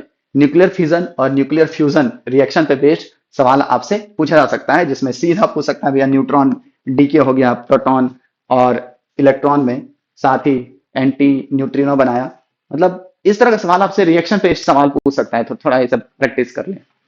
अब आता है सेमीकंडक्टर। सेमीकंडक्टर में 2024 में 22 सवाल पूछा था, 25 में 18 सवाल पूछा था, तीन तीन सवाल पूछा है नीट में। बहुत ही ज्यादा इंपॉर्टेंट चैप्टर है बेटा, बहुत ही ज्यादा। हर साल मतलब इस साल भी तुम एकदम तय मान लो कि एक सवाल आ रहा है। इसमें डायोड पे बेस्ड सम, एनर्जी बैंड डायग्राम, किस तरह से एन टाइप सेमीकंडक्टर फॉर्म होता है, पी टाइप सेमीकंडक्टर फॉर्म होता है, इंट्रिंसिक सेमीकंडक्टर क्या होता है, एक्सट्रिंसिक सेमीकंडक्टर क्या होता है, कंडक्टर, इंसुलेटर और सेमीकंडक्टर में डिफरेंस क्या है, इस तरह का सवाल आपसे पूछा जा सकता है। तो आप इस पे कंपेरेटिव स्टडी मैंने यहाँ पे स्लाइड में अपलोड कर दिया है, इसको आप जरूर देख लें, बहुत ज्यादा इंपॉर्टेंट है ये सब चीज। ठीक है, आगे बढ़ते हैं। यही सब मैं बोल रहा था, N type semiconductor, P type semiconductor, band theory पे बेस्ड, ये सब थ्योरी बेस्ड सम आ सकता है। डायोड फॉरवर्ड बायस में किस तरह से रिएक्ट करता है, रिवर्स बायस में किस तरह से होता है, जीनर ब्रेकडाउन क्या होता है, एवलांचे ब्रेकडाउन क्या होता है, ग्राफ क्या है, ये सब पे बेस्ड कैसे वोल्टेज को रेगुलेट करता है, कैसे डिवाइस को सेफ रखता है, ये सब इंपॉर्टेंट है। ड्रिफ्ट करंट क्या होता है, डिफ्यूजन करंट क्या होता है, ये सब आप जरूर पढ़ लें, बहुत ज्यादा इंपॉर्टेंट है ये सब मेंस 2025 में। जैसे ये सब सवाल है, बताइए कौन सा फॉरवर्ड बायस है, कौन सा रिवर्स बायस है, या क्या है, कैसे है, क्या आर इक्विवेलेंट होगा। ये जब वोल्टेज ए ग्रेटर देन, यहाँ का वोल्टेज ज्यादा है यहाँ का वोल्टेज से, तो ये फॉरवर्ड बायस हो जाएगा, तो उस केस में ये दोनों पैरेलल हो जाएगा। लेकिन अगर वोल्टेज ए कम है वोल्टेज बी से, तो ये रिवर्स बायस हो जाएगा, तो इधर से करंट जाएगा ही नहीं, तो आर इक्विवेलेंट हो जाएगा 12 ओम, सिंपल। तो इस तरह का सवाल आपसे सिंपल सिंपल पूछ सकते हैं। Half wave rectifier, full wave rectifier, इस पे बेस्ड हम पूछ सकता है, ग्राफ पे बेस्ड। ठीक है, इस तरह के सवाल आप जरूर कर लें, बहुत ज्यादा इंपॉर्टेंट है। ठीक है, ये सब सवाल मतलब इंपॉर्टेंट है। जीनर ब्रेकडाउन पे बेस्ड ये सवाल है। जैसे जीनर ब्रेकडाउन वोल्टेज यहाँ पे दिया हुआ है 15 वोल्ट, तो यहाँ 20 वोल्ट है, तो इसका मतलब ये ब्रेकडाउन हो चुका है, मतलब यहाँ पे 15 वोल्ट हो चुका है, 15 वोल्ट हो चुका है, तो 1 किलो ओम से 15 वोल्ट के कॉरेस्पॉन्डिंग करंट पास हो जाएगा। यहाँ पे 15 वोल्ट है, तो ये इसका मतलब ये 5 वोल्ट है। यहाँ से टोटल करंट निकाल लेंगे, टोटल करंट का कुछ हिस्सा यहाँ से जाएगा, बाकी सब हिस्सा यहाँ से चला जाएगा। इस तरह के सवाल आपसे सिंपल सिंपल पूछे जा सकते हैं, आप जरूर देख लें। ये ट्रांसफार्मर पे बेस्ड सम दिया हुआ है, ट्रांसफार्मर मतलब डायोड पे ही रिलेटेड है, तो डायोड पे कौन कौन सा क्या कंडीशन है उस पे बेस्ड सवाल पूछा है। Fact based question on solar cell, LED, photo diode में कम, इस पे बेस्ड सवाल आ सकता है, खासकर नीट में। जेई मेंस में तो शायद ही पूछे, नीट पे सवाल इस पे पूछ सकता है। जेई मेंस 2025 में भी सवाल पूछा है, तो देख लें इसमें। Logic gates and Boolean algebra based question आ सकता है। ये सब, ये जो यहाँ पे जो बुलियन अलजेब्रा का फॉर्मूला दिया हुआ है, ये सब फॉर्मूला याद होना चाहिए। लॉजिक गेट पे सवाल पूछता ही पूछता है, आप मेंटली प्रिपेयर रहो इसके लिए अच्छे से। तो इस पे बेस्ड सम पूछता है, तो आप इस पे तैयारी अच्छे से कर लो। ये पूरा बुलियन अलजेब्रा, लॉजिक गेट का ये सब सवाल आप जरूर बना लें। कोई ना कोई मतलब बहुत एकदम एक वो सवाल है बे करेगा, तुम समझ लो। एकदम तैयार रहो उसके लिए, वो बे करेगा। ठीक है, देख लो यहाँ पे इस तरह से दिया गया है। अब लास्ट बचा एक्सपेरिमेंटल फिजिक्स। एक्सपेरिमेंटल फिजिक्स में 2024 में 12 सवाल आया है, 2025 में 4 सवाल आया है। जेई मेंस 2025 में 8 सवाल इसमें पूछा है, लॉजिक गेट में, नीट में 1 सवाल पूछा है लॉजिक गेट से। तो इसको आप जरूर बना लें। इसके अलावा वेव डायग्राम टाइप का सवाल भी पूछता है बेटा। जैसे मान लो इस तरह से दे देगा कि भैया एक्स और वाई दो इनपुट है, इस तरह से दिया हुआ है, इस तरह से, इस तरह से। अब बोल देगा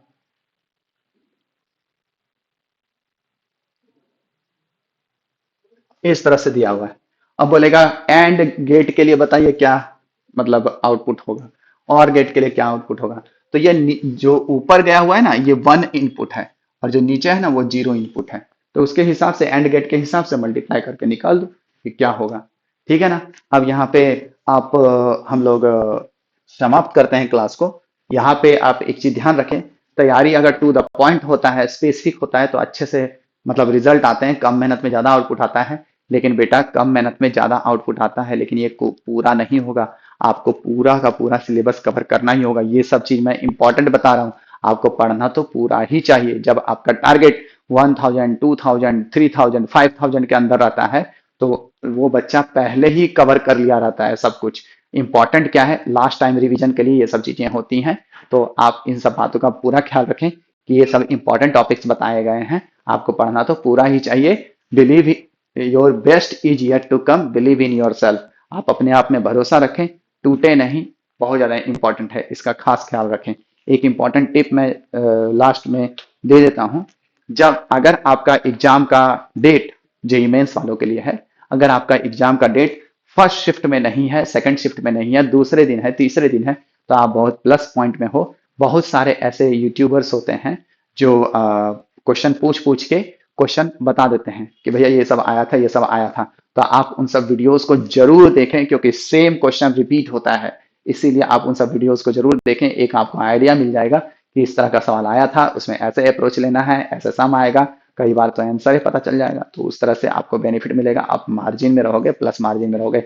एग्जाम में एक एक सेकंड बहुत मायने रखता है। इसलिए काम माइंड से आप एग्जाम पे शांति से एग्जाम दे। एक शांत जो माइंड होता है वो बहुत अच्छे से काम करता है। बाकी मिलते हैं आपसे अगले वीडियो में अनेक फिजिक्स क्लासेस की ओर से। Best of luck, all the best, very best. Mata Rani आपको खूब आशीर्वाद दे। जय माता दी।